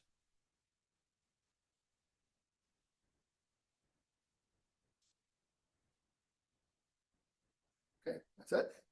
That's all. Any, I'll read the recommendation. Moved by Councillor Zimmerman, seconded by Councillor Gunson. Council of the Town of Minto hereby receives report CS 2026-002 Parks and Sports Field Review proposed from MGA and Hill Design Studios, prepared for the Director of Community Services for information purposes. And further, the Count of Minto approved the proposal from MGA McQueen Callaway Associates in partnership with Hill Design Studio in the amount of 19,700 plus HEST to complete a Parks and Sports Field Review in 2026, with works to be phased in as appropriate in future capital budget. Any questions or comments? I have one. Are we committed to this? If they say we're going to do something, is it this, are we committed to doing what they asked us to do or suggest we do? Or 19,000 is what's that based on? So any recommendation that comes out of this, similar to any plan, would just be as practicable. There might be some high level things that we may not be able to afford to do, or there might be, options, different levels of things that could be done to the ball diamonds or the soccer pitches. So it wouldn't be a recommendation that comes forward and then our hands are tied or anything like that. Okay. Yeah, just as practicable. Concerned if there was underground drainage or something that we couldn't afford for 1 year, we could pass it off to another year or something like that. It certainly might be something that if we identify it as something we want to do, we may have to kind of save up for a couple of years before you can actually go ahead and do that. But no, there'll be, I'm expecting an array of options and an array of prices as well. And we wouldn't have to agree to options if we didn't feel that were necessary. That's right. Like some of the current sports fields, for example, some have drainage, some don't. Some drain better than others. Everyone's unique, so it'll be important for them to be on site to just see some of the challenges and the advantages we have with where they're currently located. Thank you. Yeah. Any other questions? Okay, all in favor of that motion? That's carried. I'll pass the chair to Counselor Gunson. Thank you, Councillor Elliott. So if you guys can imagine, we have two drain reports. It's not reports, but tenders today. The first one is municipal drain number 19 RFT results, and Ryan's here to present that. Thank you, Councillor Gunson. Yeah, so today here to do a report for the municipal drain 19 improvement that has recently gone through the Drainage Act process and received a bylaw. So a little bit of background, this drain was created or is an improvement project requested by the landowners. It's just northwest of Harrison, off the 11th line. It approximately 2,000 linear meters of drainage tile and a bit of ditch clean out. All this work was recently tendered. With the bids outlined in the table on my report, there were 4 competitive bids, and the lowest being Robertson Farm Drainage Limited. All the tenders were reviewed by the engineer, and yeah, today we are recommending council to go with the lowest bid. So if there's any questions, please let me know. Thanks, Ryan. I'll read the recommendation. Moved by Councillor Elliott, second by Councillor Podnowitz. With the Council of the Town of Minto hereby receives report PW 2026-023 municipal drain number 19 RFT results prepared by the drainage superintendent for information purposes. And further, the Council of the Town of Minto awards a contract to Robinson Farm Drainage Limited for the total tender price of $190,000 excluding HST. Any questions for Ryan? Mayor Turton. Yep, thank you, Mr. Chair. So Robinson, are they fairly local? Have we dealt with them before? I have not personally, but the engineers that we often work with have, and they're, I believe, near London, not relatively local, but local enough. Mm-hmm. Thank you. Any other questions? Any concern on the start date with them, November 1st? No, I think it's better suited for a fall job. Sometimes the farmers appreciate being able to get the crops off, so. Seeing no other questions, I'll call for the vote. All in favor? It's passed. Thank you. Second one, municipal drains number 119 and 121 RFT results. Go ahead, Ryan.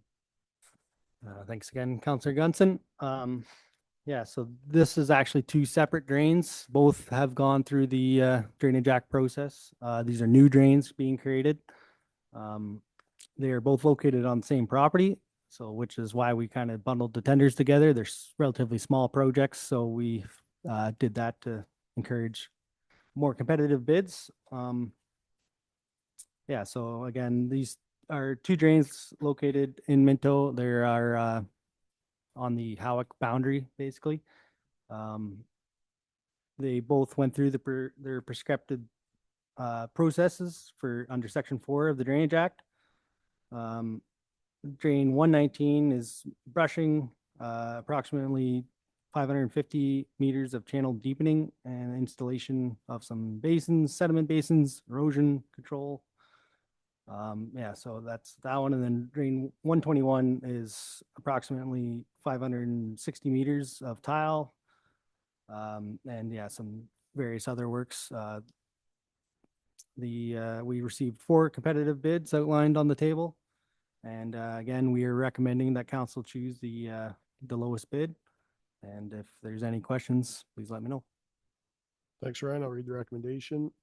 Moved by Councillor Zimmerman, second by Councillor Dirksen, that the Council of the Town of Minto hereby receives report PW 2026-024, municipal drain number 119 and 121 RFT results, prepared by the Drainage Superintendent for information purposes. And further, that the Council of the Town of Minto awards a contract to Ag Drain Inc. for the total tender price of $113,693.35, excluding HST. Any questions? Yes. Mayor thank Turton. you, Mr. Chair, so ag drain, same thing there, Ryan. Are they obviously got the job, so you checked them out? Yep, they've done some local private tiling in the area. They're from, I believe their main office is in Durham, so they are a little more relatively local. And yeah, we're excited to work with them. And likely the same question, starting June 15th, to October 15th, right in the middle of growing season Yeah, sometimes. yep, that's the luck of the draw sometimes, and also there's some work around a relatively wetland, so the Conservation Authority also has some timing windows, so we have to work within those.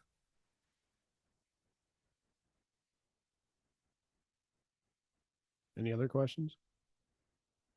Seeing none, I'll call for the vote. All in favor? It's passed, thank you. And I'm gonna pass the chair to Councillor Dirksen. Thank you, Councillor Gunson. And we have one item on the finance agenda this evening, and I will call on Tanya Robertson, our Deputy Treasurer, to give us that report. Thank you. Through you, Chair Dirksen, to members of council. The 2026 tax rating bylaw is required to enable the town of Minto to collect the property tax revenues necessary to fund the approved 2026 municipal budget. The 2026 budget was adopted on December 31st, 2025, which established a lower tier levy requirement of $7,181,667. In accordance with Section 312 of the Municipal Act, municipalities are required to levy sufficient taxes to support their approved budgets. In addition to the town's municipal levy, the tax rating bylaw also incorporates levies collected on behalf of the County of Wellington and local school boards. Before the town can establish its tax rates, the County of Wellington must first adopt several supporting bylaws, including those related to the upper tier budget, tax ratios, property tax reductions, tax capping, and the county tax rating bylaw. These requirements have now been completed by the county as of April 30th, 2026, and the province has finalized the education tax rates through regulation. The county has also continued to recognize affordability challenges by approving tax relief measures for low-income seniors and persons with disabilities. Adoption of bylaw 2026-028 will allow the town of Minto to implement the 2026 tax rates and collect the revenues necessary to meet the financial requirements established through the approved budget. If you have any questions, I'd be happy to answer them now. Okay, I'll read the recommendation. Moved by Councillor Gunson and seconded by Councillor Podnowitz that the Council of the Town of Minto receives report finance 2026-013 regarding 2026 tax rating bylaw and considers passing bylaw 2026-028 in open session. Any questions? Okay, seeing none, I'll call the question. All in favor? Thank you, that carries. And thank you, Tanya. And I'll turn the chair back to the mayor.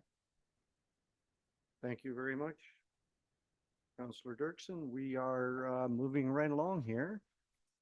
And we're at announcements. So who wants to go first? Mr. Zimmerman, how about you? Why did you pick on me, Mr. Mayor? Councillor Zimmerman, I'm not picking on you. No worries. I may have a couple of things here to talk.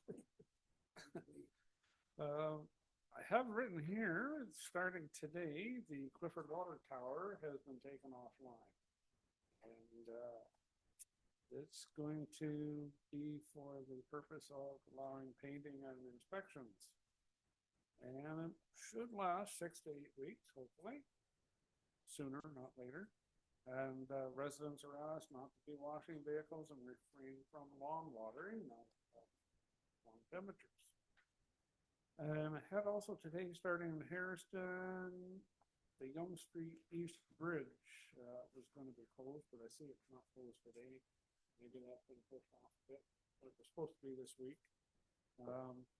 That's going to create a bit of nuisances over a period of time, and that's going to wrap up sometime in August.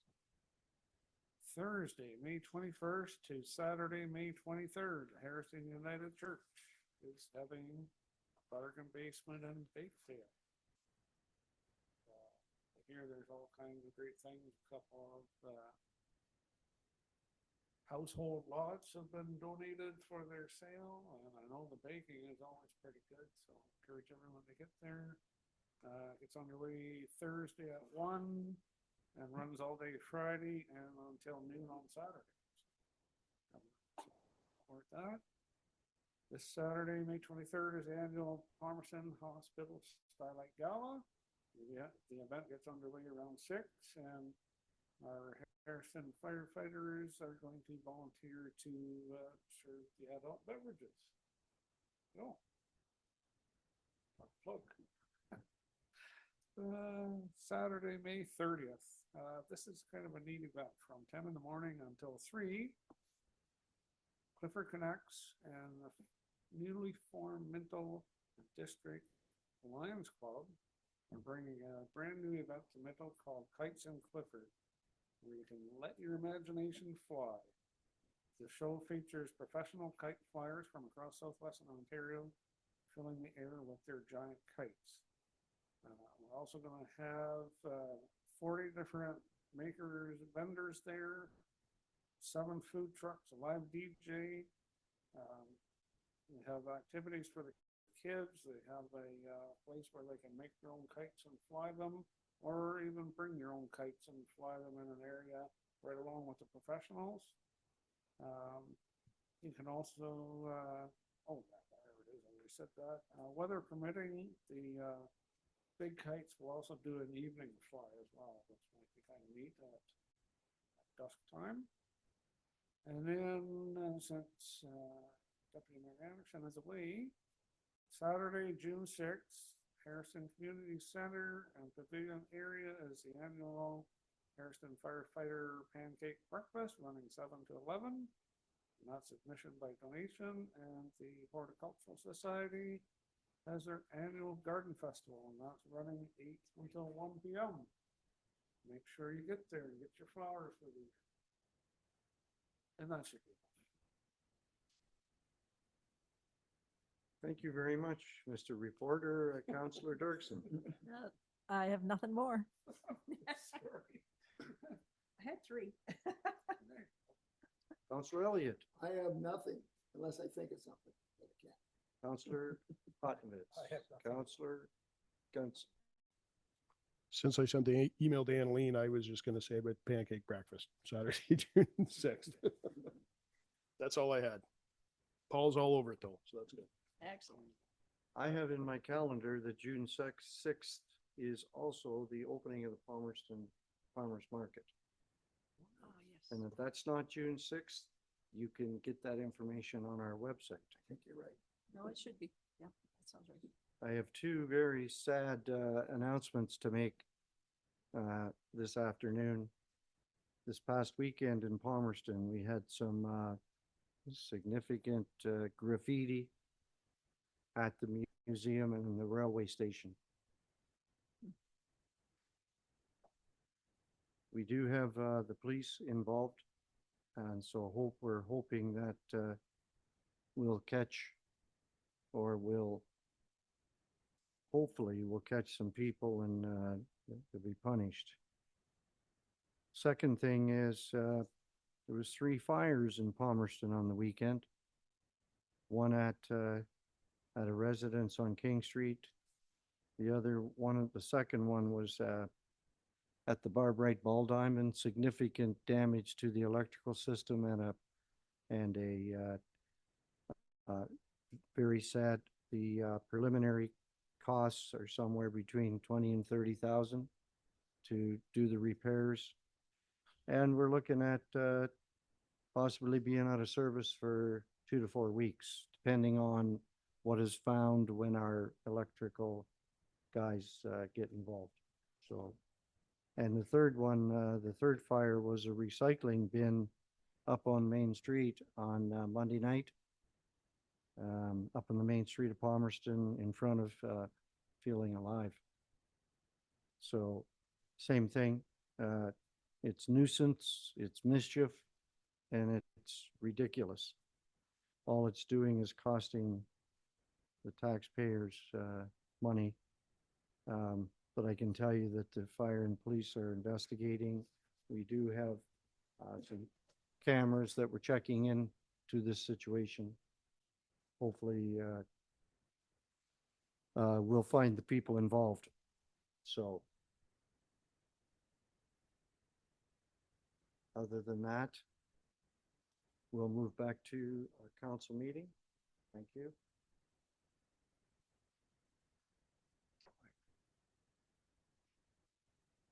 We have a motion moved by Councillor Zimmerman, second by Councillor Dirksen, that committee of the whole convene into regular council. All in favor of the motion?